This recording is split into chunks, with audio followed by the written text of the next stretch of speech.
소양인 시작했습니까? 네. 예, 예. 소양인 처방은요. 소양인 처방 역시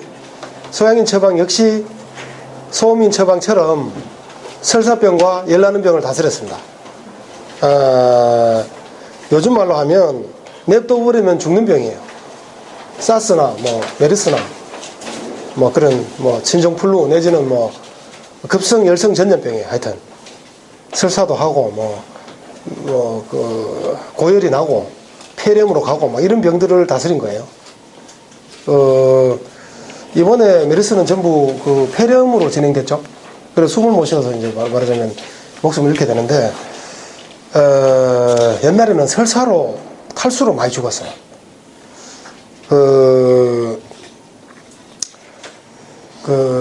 소음인의 설사와 소양인의 설사의 차이는 뭐냐면, 소음인은 배가 차져서 설사를 했죠. 즉 양허해서 하는 설사죠. 양허설이죠, 그죠? 소음인의 설사는 양허설입니다. 양기가 허약하고 배가 차져서 오는 설사입니다. 소음인의 설사는 반대입니다. 음허설입니다. 음허설. 음기가 부족해서 소양인의 설사는 음허설입니다. 음허설. 그래서 음기를 보충하는 숙주양 산수유, 이자마께서는 강알독할 현계방풍도 다 보험하는 약이라고 말했어요. 강알독할 현계방풍이 보험하는 약이라고 동무유고에 나와요.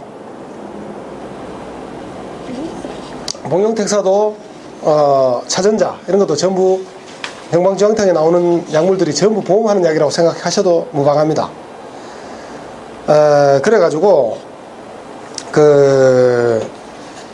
2000년 만에 소양인의 설사약이 나오게 된 거예요. 그게 형방지황탕하고, 그죠? 형방지황탕하고 뭐죠? 급증에 쓰는 거는 뭐예요? 활석고삼탕이죠. 활석고삼탕. 완병에 쓰는 거는 형방지황탕, 급증에 쓰는 거는 활석고삼탕이죠. 그죠? 예. 그러니까 설사병, 소양인의 설사병은 그 열증하고 한증으로 나눠서 설명하는데요. 뭐냐면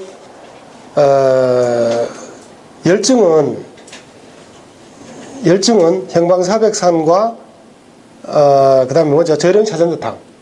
형방사백산, 저령차전자탕인데 형방사백산은 완병이고 저령차전자탕은 급병이에요. 다시 말하면 형방사백산은 열이 심하지 않고 그냥 열설이에요. 그냥 열설인데 열이 극심하지 않아요. 저령차전자탕은 엄청나게 고열이 나면서 위험한 경우예요. 설사를 심하게 하면서 고열이 나는 거. 요즘 말로 하면 어린이들 같으면 로타바이러스나 어린이들 막 고열이 펄펄 나가지고 엄청나게 설사 심하게 하면서 입원 딱 하는 경우 있죠. 입원해가지고 애들 막 그 돌진한 애가 여기 닌게를 여기 딱 수액을 여기 딱 꽂고 있잖아요. 닌게를. 그죠? 그런 경우에 해당하는 그런 경우에 쓰는 약이 설사와 고열이 동반됐을 때 그때 쓰는 약이 저령차전자탕이다 이 말씀이죠. 그러면 여러분들 잘 아시다시피 복령, 택사, 저령의 차이가 뭐예요? 복령은 보하는 약이고 택사는 허화를 끄고 저령은 실화를 끄죠. 실열이 날 때 쓰는 처방이에요. 저령차전자탕은 진정열이 날 때 쓰는 거예요. 열이 나면 어떻게 했어요? 갈증이 나고, 예. 그 다음에 실제로 이제 체온을 재보면 열이 높겠죠. 어쨌든 저령은 실열을 끄는 거고 택사는 육류지황탕에 들어가는 거 아니에요. 숨어있는 화, 복화라 그래요. 복화. 숨어있는 화 또는 허화를 끄는 거예요. 그게 복령이고 택사가 숨어있는 화를 끄는 거고요. 허화를 끄는 거고 복령은 보할 뿐이에요. 비, 신을 보합니다. 한 돈 쓰면 심폐에 작용하고요. 한 돈 반 쓰면 비위에 작용하고 두 돈 쓰면 신에 작용합니다. 복령이. 복령은 보하고 택사는 허화를 끄고 저령은 실화를 끈다. 그러니까 외감성, 실질적인 외감으로 인한 열이 펄펄 하면서 설산할 때는 저령 차전자탕을 쓰는 겁니다. 그래서 설사를 먹게 하고 열을 끄는 거예요. 저령 차전자탕 그러면 설사를 먹는 약이기도 하지만 실열을 끄는구나. 저령이 들어가서 저령이 실질적인 열을 끈다는 걸 이해하시면 좋겠어요. 행방사백사는 완병에, 급병에는 저령 차전자탕 이렇게 되죠. 그 다음에 한자의 설사에는 뭐죠? 활석고삼탕은 급병에, 그 다음에 행방지황탕은 완병에 쓰는 거죠. 그러니까 그러면 고3을 왜 설사에 썼을까? 여러분들 그런 의문 가져보지 않으셨어요? 고3은요, 고3은 첫째 알아야 될 게 이담작용이 강력합니다. 그 다음에 조습하는 작용이 매우 강합니다. 말립니다. 말리고 습을 말리기 때문에 설사에 듣습니다. 그 다음에 이담작용이 강력하기 때문에요, 복통에 매우 좋습니다. 이담소화제 같은 작용을 합니다. 그 다음에 진통작용이 있습니다. 원래 옛날부터 고3을 단미로 복통에 많이 달여 먹었습니다. 우리나라 사람들이 민간요법으로 고3을 배 아프면 달여 먹고 어디 아프면 달여 먹고, 이게 소염작용이 굉장히 강해요. 염증을 없애줘. 염증이 가라앉으면 배나 뭐 어디나 통증이 가라앉을 거 아니에요? 그러니까 이담작용이 있고 조습하는 작용이 강하고, 그 다음에 진통작용이 강해요. 그래 복통에 썼습니다. 그 다음에 습을 거습하는 작용이 강하기 때문에 설사에 듣는 겁니다. 그래서 활석이 또 이뇨작용이 강하죠. 이뇨작용이 많죠. 활석도 원래 이뇨제입니다. 이뇨제. 활석도 사실은 열을 내려줘요. 소변으로 열을 빼기 때문에. 그래서 활석고삼탕이 복통에 듣는 겁니다. 여기서 제가 한마디 하고 싶은 말은 뭐냐면요, 소양이는 인류 역사가 한 얼마나 돼요? 호모사피엔스가 뭐 한 2만 년, 2만 5천 년 뭐 그 정도 되죠? 20만 년 전인가? 근세 인류가 20만 년 전인데 우리하고 똑같은 인류는 또 2만 5천 년 전부터 따지대요? 뭔 말인지 잘 모르겠어요. 하여튼 인류학자들이 보통 2만 5천 년 전서부터는 확실하게 우리하고 지능이나 능력이 똑같다고 봐요. 일단은 2만 5천 년 전 사람은 우리하고 완벽하게 뇌의 용적이나 똑같다고 봐요. 유전적으로. 그래가지고 무슨 얘기를 하고 싶냐면 2만 5천 년 만에 소양인의 설사를 먹게 하고 복통을 먹게 하는 진정한 약이 나온 거예요. 상한론에 이중탕으로 소양인의 설사는 절대로 안 멎어요. 소양인이 건강, 인삼 이런 거 먹어가지고 설사 절대로 안 멎습니다. 배도 아픕니다. 상한론 이후에 2000년 만에 한 발짝 나갔다는 얘기예요. 의학의 발전은 이렇게 느립니다. 의학의 발전이 2000년 만에 수세보원에 이재마 시절에 와가지고, 상한론이 진한대잖아요. 진한대. 한나라 때면 지금부터 2000년 전인데 2000년 만에 소양인의 설사와 복통을 먹게 하는 처방이 나오게 된 사실이에요. 소양인은 음호한데 보험하는 약으로 설사를 먹게 하였다. 이것이 이재마의 위대함이에요. 보양하는 약으로 설사를 먹게 하지 않았어요. 숙주양, 산수유, 차전자, 복령, 택사, 강알, 독할, 현계, 방풍, 이게 전부 보험하는 약이라고 이제만은 말했어요. 이 보험하는 약으로 음호한 사람인 소양인의 설사를 진정으로 먹게 했어요. 2000년 만에 소양인의 설사를 먹게 하는 제대로 된 처방이 나온 거예요. 의학의 발전은 무지무지하게 느립니다. 어마어마하게 느립니다. 금원 사대가도 있었고 허준도 있었고 위대하신 선조들이 얼마나 많은데 2000년 만에 소양인의 설사와 복통을 제대로 먹게 하는 활석고삼탕, 재령차전자탕 이런 거는 급증에 쓰는 거고, 형방사백산, 그 다음에 형방저항탕 이런 거는 완병에 쓰는 거죠. 어쨌든 급증, 완증, 완병을 급병, 완병에 한열 이렇게 네 가지가 나오죠. 한열, 급병, 완병 네 가지가 나오죠. 얘 쓸 수 있는 처방 네 가지가 갖추어지게 된 거예요. 어마어마한 사건 아닙니까 이거? 이거 그냥 띵하게 이래 보면서 설사 멎었네 이거 먹고 설사 낫고 이렇게 넘어갈 일인가요 이거? 2000년 만에 설사 먹게 한 거예요. 그전에는 다 죽었어 내가 봤을 때는. 설사 오래되면 탈수로 죽는다 그랬죠. 2000년 만에 소양인이 살 수 있는 길을 열었어요. 이거는 그냥 이렇게 뭐 형방주황탕이 신안복통 설사에 듣고 어쩌고 저쩌고 뭐 우리가 공자월 명자월 읽듯이 옛날 책 읽듯이 읽고 슬 넘어갈 일이 아니에요. 어마어마한 사건이 인류 역사의 가장 위대한 사건이라고 생각해요. 저는요 부처님이나 공자님이나 뭐 석가모니 예수님이나 뭐 이런 분들 보다가 이재마가 덜 위대하다고 생각해 본 적 한 번도 없어요. 덜 위대하다고 말한 적 없습니다 지금. 덜 위대하다고 생각해 본 적 하나도 없어요. 아니 인간이 네 개의 존재라는 거를 인류 최초로 밝히신 분인데 어떻게 이재마가 공자나 명자보다 못해요? 공자나 명자가 인간이 네 종류였다는 사실을 몰랐다니까요. 이재마가 호모사피엔스 소양, 호모사피엔스 소음, 호모사피엔스 태양, 호모사피엔스 태음 이 네 종류의 동물이란 걸 알게 된 거예요. 이재마가 그걸 밝힌 거예요. 수세보원을 통해서. 그 수세보원에 쓸 수 있는 처방이 그리 많지 않다고 해서 우리가 실망할 것도 아니고 이재마의 위대함이 폄하될 이유가 전혀 없습니다. 이재마는요 일본은 뭐 헤이세이 몇 년 이렇게 하죠. 뭐 왕의 이름 따가지고 메이지 몇 년 이렇게 하죠. 우리는 제마 몇 년 이렇게 해야 돼요. 우리나라는 제마 몇 년.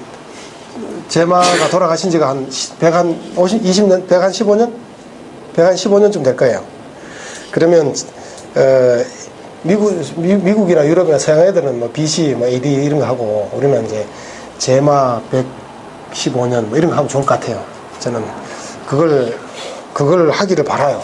그리고 제가 원하는 바가 또 있는데 주민등록증에 체질 표시해야 돼요. 그럼 확실하잖아요. 네. 체질은 유전되고요. 엄마 아니면 아빠를 닮습니다. 체질은 자식을 10명 낳아도 다 엄마 닮아가지고 태음인이 될 수도 있고 10명 전부가 아빠 닮아서 소양인이 될 수도 있어요. 근데 대충 섞여서 나오죠. 동전 100번 던졌는데 100번 다 안면 나올 수도 있죠. 하여튼 엄마 아니면 아빠를 닮습니다. 옆집 아저씨 닮지 않습니다. 경비 아저씨도 안 닮습니다. 체질은 분명히 엄마 아니면 아빠를 닮습니다. 한 집안에 체질이 3명인 집안도 있는데 재혼 과정이거나 하여튼 그런 게 있더라고요. 예. 체질은 엄마 아니면 엄마 아빠 중에 한 명을 닮습니다. 그래서 한 집안에는 무조건 체질은 2개밖에 안 나옵니다. 그래가지고요, 형방패독사는 말할 것도 없이, 풍한에 쓰는 약입니다. 풍한에 쓰는 약이고요, 외감표사에 쓰는 약입니다. 그래서, 오한, 발열, 신통, 두통 단계에 쓰는 약인데, 원장님, 이거, 어제 그림 지워버렸네? 어떻게 되냐면요, 여러분들 이게 이제 위장관이고요. 이게 피부예요. 이게 위장관이고, 이게 피부입니다. 그러면 폐독사는 이 외사가 피부에 침범했을 때 쓰는 약이죠. 독활지향탕은 여기가 데미지 입었을 때 쓰는 거예요. 위장관이 데미지 입었을 때.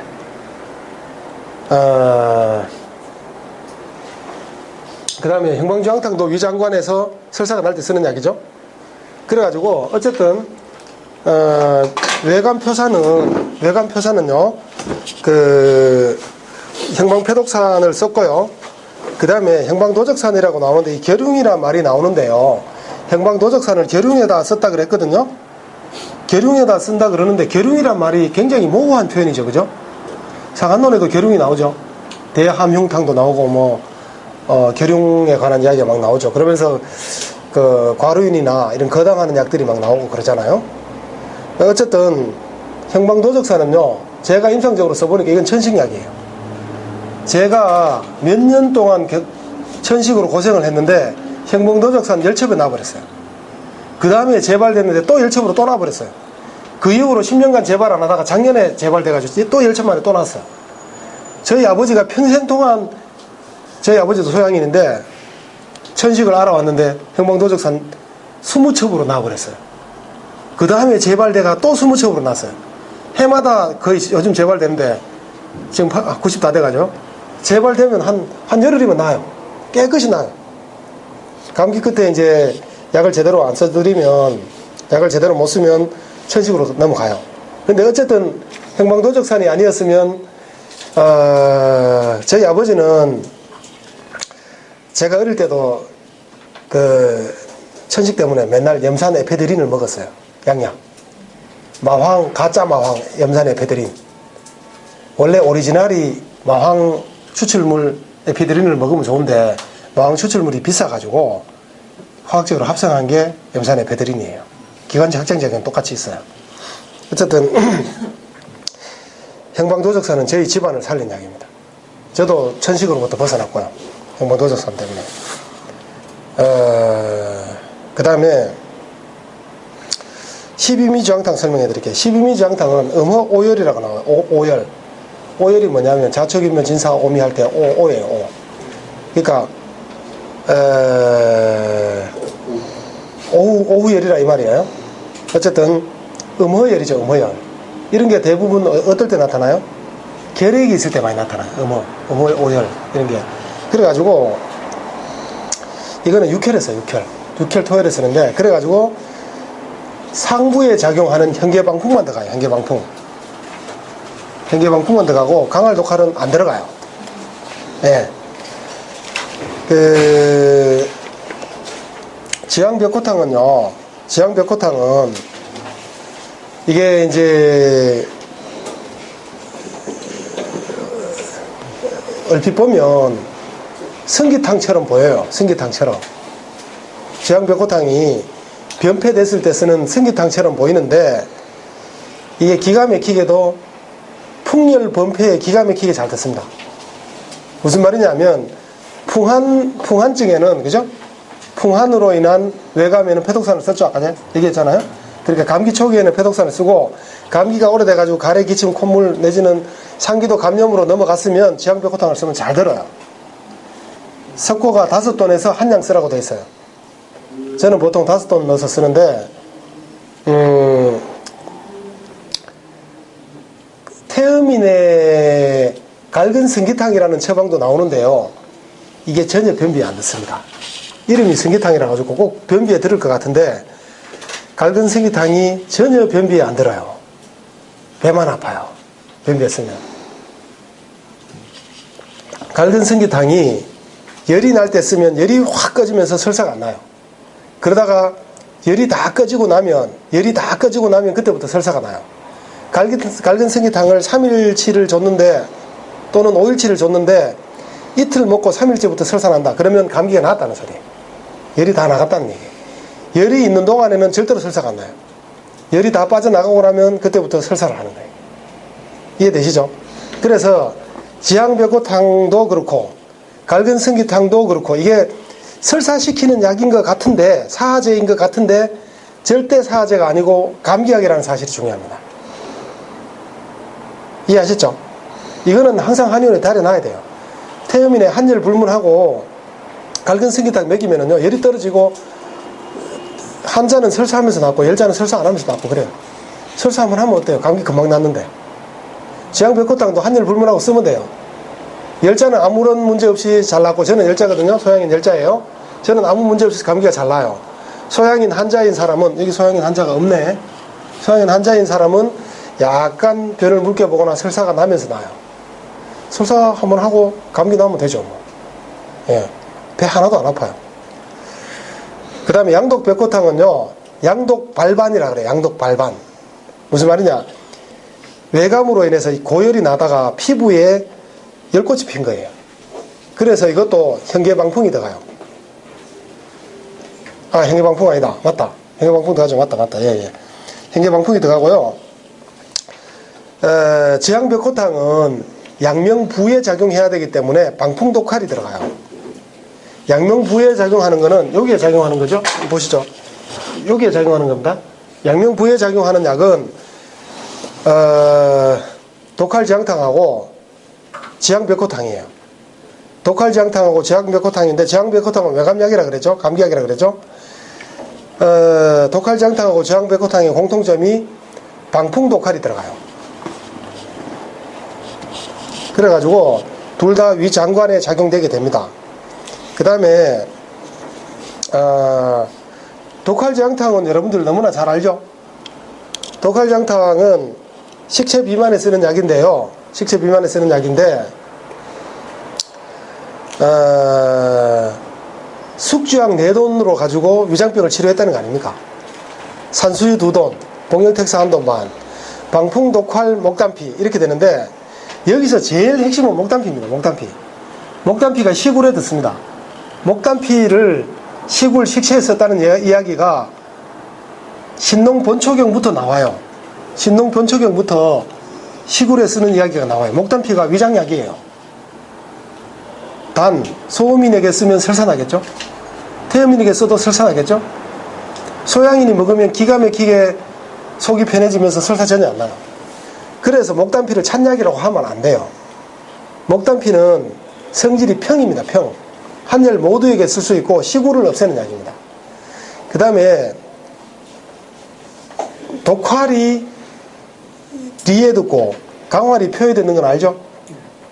독활은 리에 듣고 강활은 표에 들어요. 그러니까 위장약에는 독활을 쓸 수밖에 없어요. 강활이 상부에 듣고 독활이 하부에 듣죠. 독활 기생탕. 그러니까 두통에는 강활을 써야지 두통에 독활을 쓰면 이건 잘못된 거죠. 그 다음에 젊은이는 체력이 있으니까 강활이 독해요. 강활이 더 강해. 강활을 쓰고, 노인에게는 독활을 쓴다 그랬죠. 그 다음에 허약자에게는 독활을 쓰고, 장실자, 몸이 건장한 사람에게는 강활을 쓴다 그랬죠. 예. 그래서 D병이기 때문에, 속병이기 때문에 독활을 썼다는 거예요. 그럼 독활을 왜 썼냐? 독활이 강활보다 더 따뜻하죠. 배를 덮여가지고 건강 같은 작용을 하는 거예요. 거습하는 거예요. 거습. 배가 차서 한습이 생겨 있는 거를 배를 따뜻하게 해주는 약이 소양인에게는 독활이에요. 독활이 배를 따뜻하게 해주는 약입니다. 아시겠죠? 그래서 앞으로 소양인이 배가 차고 설사하고 복통이 잘 온다. 그럼 독활을 가하면 돼요. 그러면 우리가 이제 후서방이나 상한론이나 이런 데서 건강을 가하는 의미가 돼요.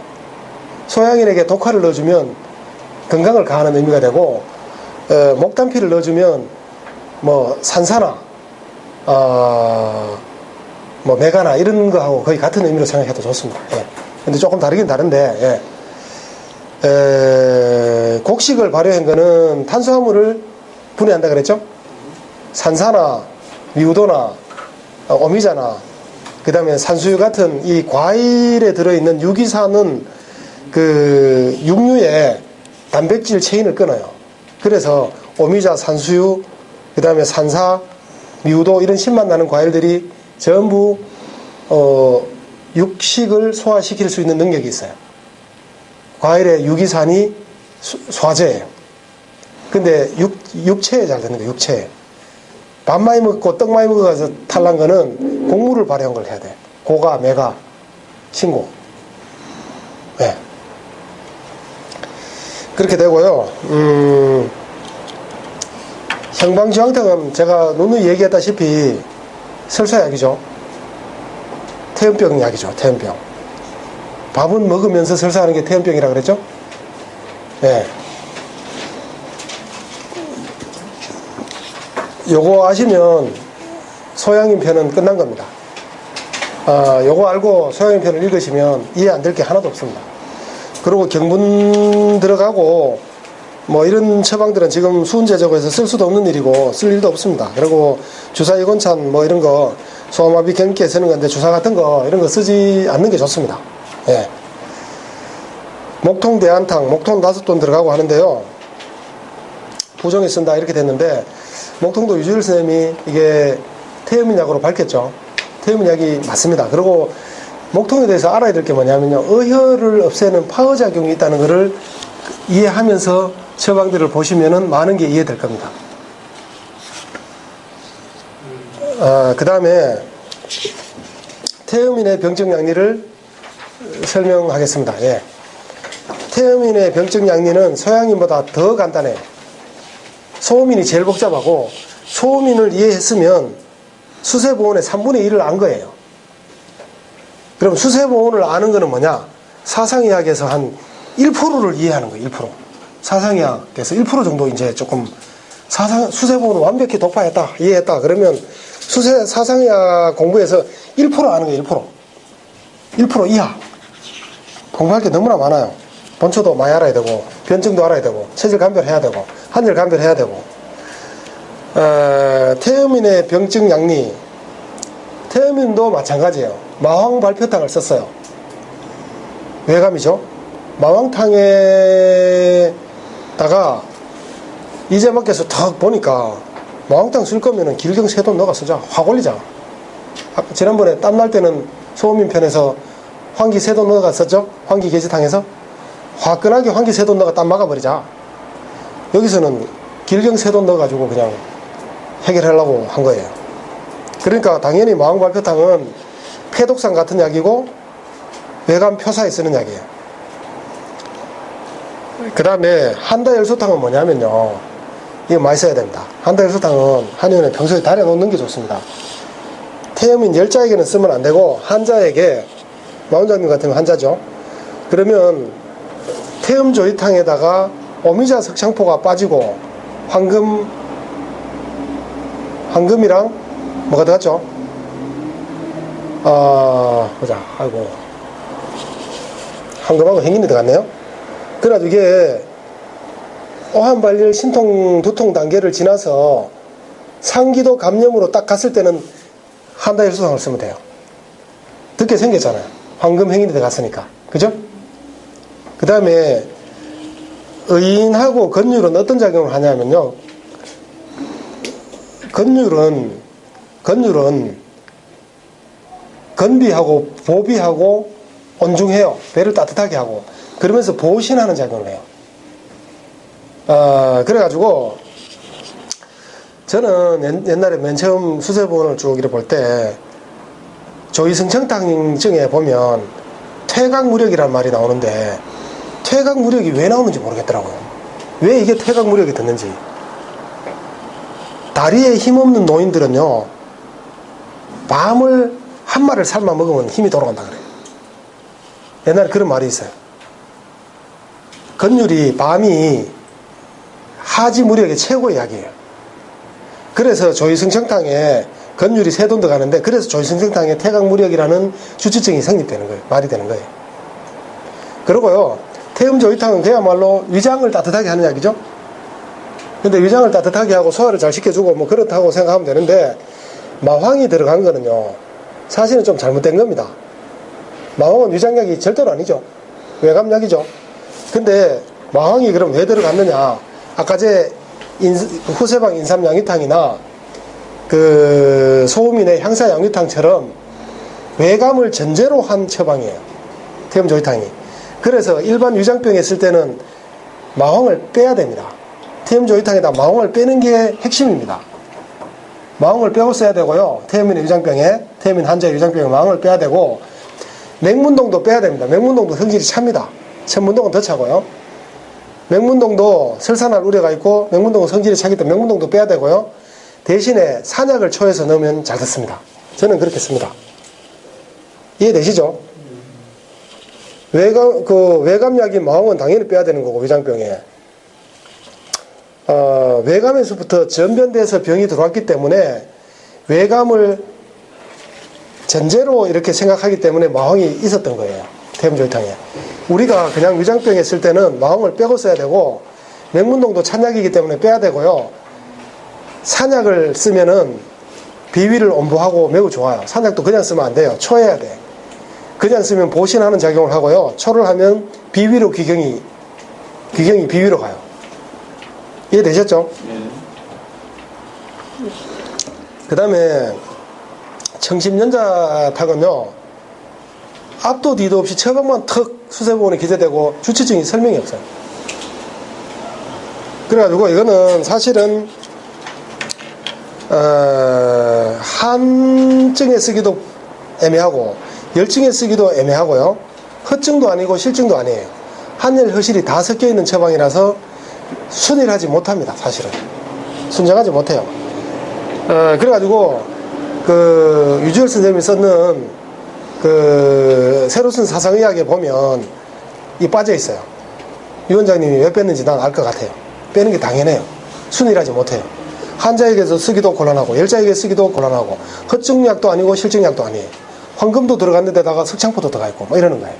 황금은 열에 쓰는 거고 석창포는 한에 쓰는 거거든요. 한열이 막 섞여 있고 잡탕이에요. 그래서 많이 안 쓰는 게 좋겠어요. 그 다음에 주치증이 이재마가 뭐라고 말을 하지 않았어요. 그 참 이렇게 급하게 처방을 만들어 쓰고 그냥 처방만 남긴 것 같아요. 그 다음에 조이성창탕은요. 조이성창탕은 한 가지 요령을 알려 드릴게요. 커피 먹어서 잠 안 오느냐고 물어보고 커피 먹어서 잠 안 온다 그러면 꼭 마음을 빼야 됩니다. 커피 먹어도 잠 잘 온다 그러면 마음을 넣어서 쓰면 더 좋습니다. 왜냐하면 마왕이 양기를 돌려주기 때문에 피로감이 확 덜하고 숨이 안 차고 기운이 확 나요. 그런데 그럼 조이성창탕이라는 처방은 뭐냐? 태음조이탕은 위장약이라고 그래요. 위장약으로 하자고요. 태음조이탕이 위장약이라면 조이성창탕은 그럼 뭐냐? 성하고 청하고 중기를 걷어 올리고 뭐 이런 식으로 이해할 수도 있죠. 근데 실질적으로는 거기에 들어있는 약들이 원육, 원지, 석창포, 산조인 뭐 이런 약들로 쭉 되어 있죠. 맹문동, 천문동 전부 이거 심장에 쓰는 약이죠. 원육이 산조인입니다. 산조인, 원지, 석창포 이게 전부 심장약 아닙니까?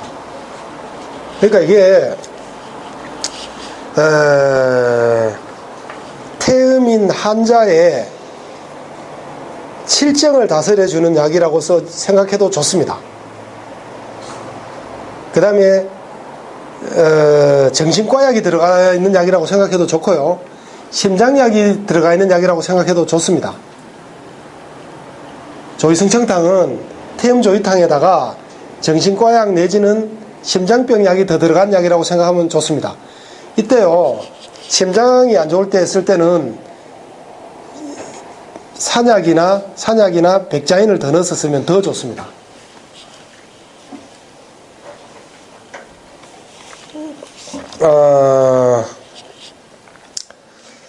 그 다음에요, 갈근 해기탕에는 라복자가 없죠. 갈근 해기탕에는 라복자가 없고, 열다한소탕에는 라복자가 있죠.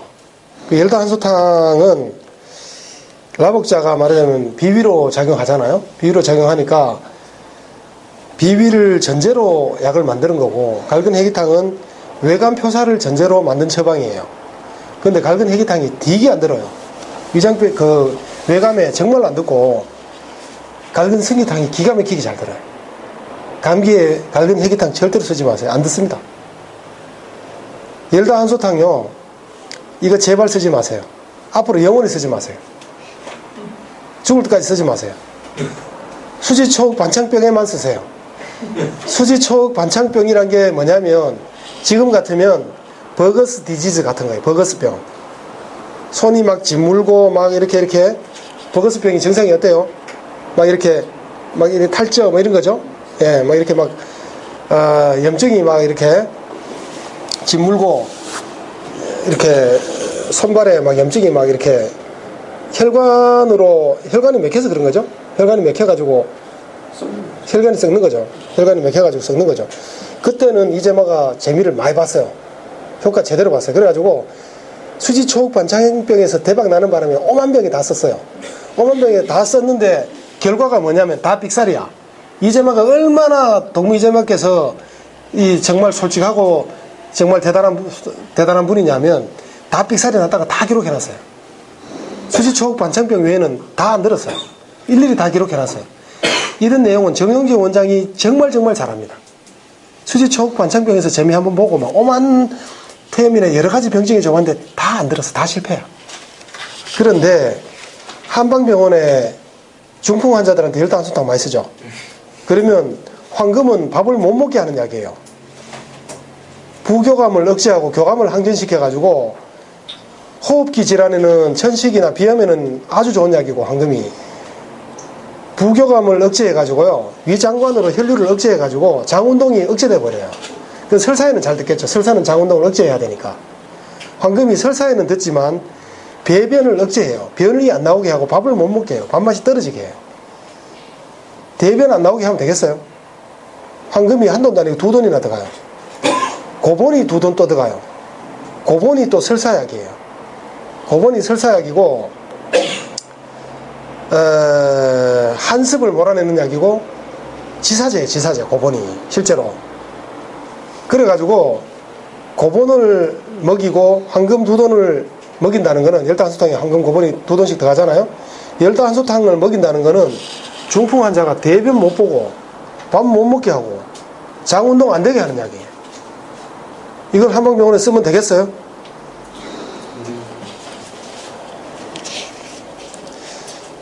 이런 사실을 알고 나니까 막 분노가 생기더라고.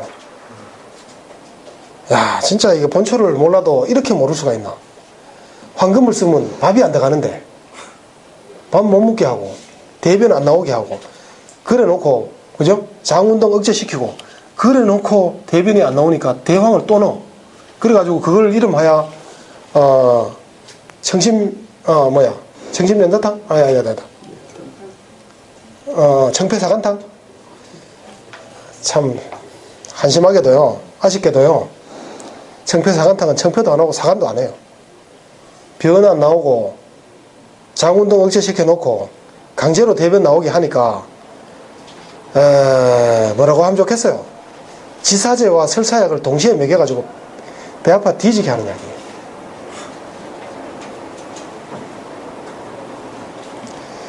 이게 한방병원의 중풍 환자한테 제일 많이 쓰는 약이랍니다. 제가 이 사실을 알고 굉장히 충격 많이 받았습니다. 그냥 후세방 대승기탕이나 조이승기탕이나 이런 거 쓰는 게 훨씬 잘하는 겁니다. 지실로 가지고 대왕망초로 가지고 가는 게 훨씬 잘하는 겁니다. 수세보온을 알려면 똑바로 알아가지고 정확하게 쓰든지 아니면 쓰지 말아야 됩니다. 그 다음에요, 이해되시죠? 예, 그 다음에요, 열단소탕하고 한도열소탕은 전혀 반대의 처방이 아니에요. 아무 상관도 없는 처방이에요. 이름이 하나는 한다열소고 하나는 열단소인데 안타깝게도 전혀 관계없는 처방이에요. 수지초옥 반창병, 버거스 디지즈 아니면 절대 쓰지 마세요. 앞으로. 예, 여러분들에게 정말 강력하게 호소합니다. 중풍 환자한테는 더더욱 쓰지 말고요. 중풍 환자한테는 대황, 명문동, 오미자, 길경 이런 거 써야 돼요. 황금 쓰지 마세요. 장운동 억제됩니다. 황금에 대해서 중약 대사전을 보시면 얼마든지 이해하실 수 있습니다. 이해되시나요? 네, 이해되죠? 네. 지사제 써놓고 설사약 넣고 요즘 말로 이 먹미? 네, 이 먹미? 참. 저도 왕년에 참 모를 때는 열단소탕도 좀 제법 써보고 그랬습니다. 좋다는 말 한마디도 못 들었어요. 향사양유탕 내가 500제는 더 썼을 건데 위장병 난 사람 한 명도 없습니다. 외감약이었으니까. 감기약 주고 위장병 낫기를 바라는 참 그 마음은 가상 하나. 하늘이 움직이지 않죠. 하늘은 정확하게 약을 썼을 때만이 병이 낫도록 하는 자연의 도리가 하늘의 뜻이에요. 자연의 도리로밖에 안 움직여요. 인체는. 그렇죠? 우리가 아무리 정신력으로 이 병이 나라고 외친다고 병이 낫습니까? 그 낫는 약을 써줘야 돼요. 정확하게. 지혜롭지 못하면요, 지혜가 없으면 안 돼요. 못 고쳐. 부처님도요, 양족전이라 그랬잖아요. 지혜와 그 다음 뭐죠? 자비스러운 마음으로는 안 되는 거예요. 자비스러운 마음만 가지면은, 마음만 좋아가지고는 아무 일도 못해요. 지혜가 있어야 돼요.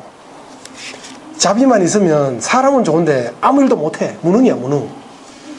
황금이 그런 경우예요. 황금을 모르면 설사를 먹게 하는 약이고, 변이 안 나가게 하고, 장운동을 억제하고, 이런 약에다가 변이 안 나간다고 대왕을 뒤따 넣고 청패사간타기로 이름을 또 붙였어요. 그거는 동의사상 신편에서 청패사간타기로 이름을 붙였어요.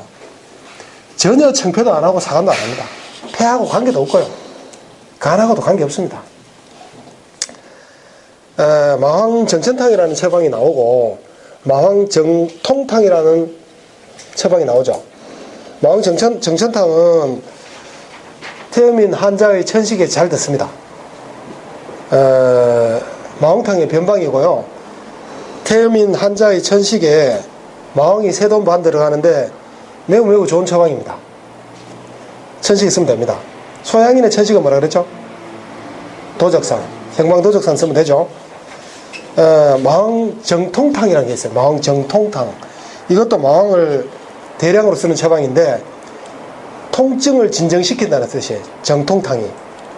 그래가지고 극심한 복통에 쓰는 약입니다. 마황정통탕은. 그 다음에 오늘 강조할 거는요, 수세보온에 나오는, 수세보온 태음인 편에 나오는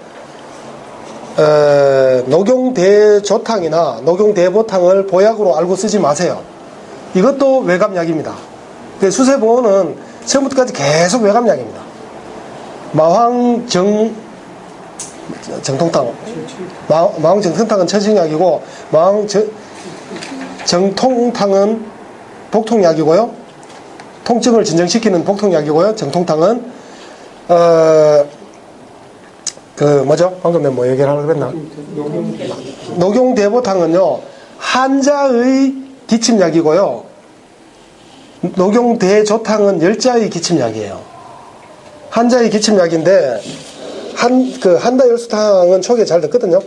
근데 병이 너무나 오래되고, 노인이 70이 넘어가지고, 완전히 원기가 쇠진해가지고, 기침할 힘조차 없는 기침을 할 때 쓰는 게 녹용대보탕 내지는 녹용대조탕이에요. 한자는 녹용대보탕, 열자는 녹용대조탕인데, 녹용을 3돈 이상 쓰라고 돼 있죠? 녹용을 3돈 이상 쓰면 엄청나게 보가 될 줄 알죠? 보가 전혀 안 돼요. 외감이 아닐 때는, 외감의 기침약이에요, 기침약. 저희 한의원에 부원장으로 있던 이모, 지금은 개업해가지고 아주 끝내주게 한의원 잘 운영하고 있는 이모 원장이 저희 한의원에 오기 전에 그 친구도 태음인이고 그 친구 아버님도 태음인이에요. 그래가지고 이제, 참 지극한 효성으로, 그러다 보니까 3돈에서 5돈 넣어라 이렇게 나오니까 아버님께 5돈 넣긴 녹용값이 너무 많이 나고 해가지고 3돈을 넣어가지고 녹용 대보탕을 아버님한테 맨날 다리 드렸대. 아버지가 좋다 말을 한마디도 안 하더래. 아버지 그 녹용 3돈 들었는 거 드시니까 어때요? 이러니까 몰라. 그 다음날 또 물으면 좋겠지. 아버지 그 녹용 3돈이나 넣었는데 좀 좋지 않아요? 이러니까 니 자꾸 물을 내 이러면서 화를 자꾸 내더랍니다. 근데 이게 기침약이었어요. 그렇게 보고 묻더라고. 녹용 대보탕 쓰면 왜 이렇게 효과가 없어요? 아버지가 싫어해요. 이러면서 아버지가 화도 내고 좋지 않냐고 물으니까 나중에는 한약 진짜 효과 없다. 이거 어떻게 하면 좋냐? 녹용을 3돈이나 넣었는데도 효과가 없다.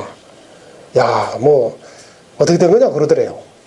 그래 내가 네가 아버님한테 기침약을 써드리고 몸이 좋아지기를 바라니 그 약에 마황이 들었지 않냐.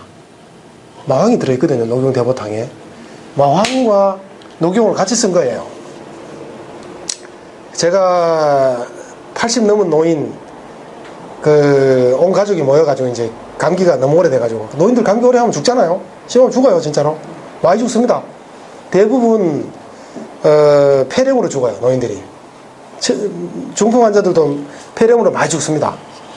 근데 이제 관을 짜야 되네 말아야 되네 그러고 자식이 5명인데 모여가지고 어머니 돌아가시면 어떡할까 그러고 회의까지 하고 이런 집안인데 어떻게 해가지고 저한테 왔어요. 그래서 제가 딱 보니까 태음인 환자예요.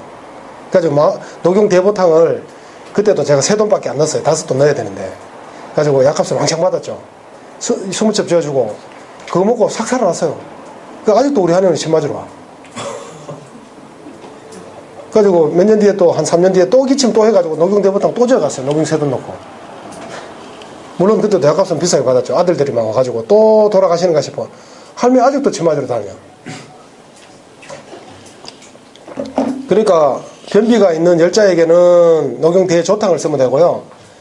설사 잘하는 환자에게는 녹용대보탕을 쓰는데 마왕이 들어가 있다는 사실이에요. 기침약입니다. 그러니까 결론적으로 말씀드리면 수세보호는 처음부터 끝까지 다 외관병을 다스리는 처방들이에요. 거의 다. 100%는 아니지만.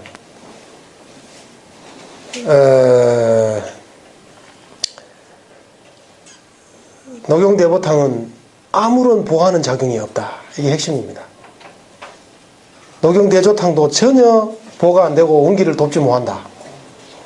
이런 거 아는 게 핵심, 이런 게 아는 게 제대로 아는 겁니다. 저는 다 써봤습니다. 녹용대보탕, 저도 왕년에 보약인 줄 알고 실컷 써봤고요. 녹용대조탕도 써봤고, 열간호탕도 제가 써가지고 삑사리 많이 내봤고요. 변비 많이 만들어봤고, 향사양이탕 쓰는 거는 약재가 아까워요. 약재가. 인삼도 들어가고, 아무 효과 없었고요. 향사양이탕 먹는 거나 물 먹는 거나 똑같아요. 안 먹는 거나 물 먹는 거나 향사양이탕 먹는 거나 효과가 삼자 동일이야. 써야 되겠어요? 안 써야 되겠어요? 근데 비염에는 쓰면 끝내줘요. 비염에는 향사양이탕 아니면 못 고쳐. 예. 태양인 약은 이재만께서 두 가지를 남겨놨죠. 신축본, 경자본 들어보셨어요? 경자본. 우리가 보고 있는 수세본이 경자본입니다. 가보본이 그러니까 초판이고, 그 다음에 개초했는 게 새로 쓴 게 경자본이에요. 경자본. 경자년 다음이 신축년이에요. 경자본을 보통 신축본이라 그러기도 하고, 경자년에 쓰고 신축년에 출판된 것 같아요. 경자년, 신축년, 그러니까 경자본이 가보본에 비하면 을, 병, 정, 무, 기, 경 6년 뒤에 나온 거예요. 6년 뒤에 세컨드 에디션이 나온 거예요. 그걸 우리가 지금 교과서로 수세본으로 보고 있는 거예요. 근데 가보본하고 경자본하고 완벽히 똑같은 게 태양인 편이에요. 이거는 이재만께서 64세가 돼가지고 돌아가셨어요. 그래가지고 개초할 시간이 없었어요. 그래서 태양인 편은 그대로 들어간 거예요. 처방이 두 개밖에 없어요. 미우도 식장탕하고 오가피 장식탕인데 내촉 소장병에는 미우도 식장탕, 외감 요척병에는 오가피 장식탕인데 한마디로 말하면 미우도 식장탕은요 위장약이고 오가피 장식탕은 감기약이에요. 외감약. 외감약과 내상약을 두 개를 딱 남겨놓고 이재만께서는 돌아가셨어요. 64세를 일기로 마치셨어요. 인류의 가장 위대한 인물은 저는 이재만이라고 생각합니다. 인간의 존재를 일깨운 겁니다. 인간이 4개의 존재라는 사실을 알려준 겁니다. 사상의학의 장점이나 사상의학을 왜 해야 되고 이런 어떤 뭐 근본적인 문제들은 다음 기회에 제가 또 설명할 기회가 있으면 말씀드릴게요.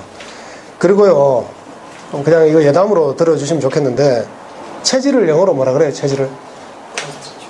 Constitution? 헌법도 영어로 Constitution이에요. 뭐냐면 4개의 헌법으로 움직이는 시스템이에요. 한국하고 미국하고는 헌법이 다르죠. 그러면 이게 이제 그 시스템이 다른 거예요. 움직이는 체계가 다른 거예요. 일본하고 한국도 헌법이 다르죠. 시스템이 다르죠. 그러면 똑같은 반응을 줬을 때 움직임이 다르죠. 그러니까 4가지의 패러다임으로 인체를 이해하지 않으면 완벽하게 인체를 파악하는 게 아니에요.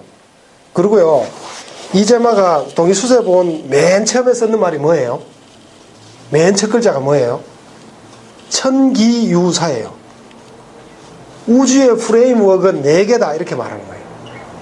기자가 배틀 기자잖아요. 틀. 우주의 프레임워크는 4개로 파악돼야 된다. 그런데 참으로 놀랍게도 모든 우리가 먹는 음식, 약물 전부 4개로 갈라져요. 4개로 갈라져요. 4개로 클래시파이가 돼요. 4개로 분류가 돼요. 그런데 뭐 인삼이 태음인에게 좋네, 황금이 태음인에게 좋네, 뭐 소양인에게는 뭐 은이 좋네, 이런 말이 있는데 그건 다 잘못된 겁니다. 광물질은요 체질이 없습니다. 왜냐하면 생명체만이 체질을 가집니다. 우리가 먹는 인삼, 황기 또는 개, 소, 닭, 돼지 다 체질이 있습니다. 그런데 광물질은 체질이 없어요.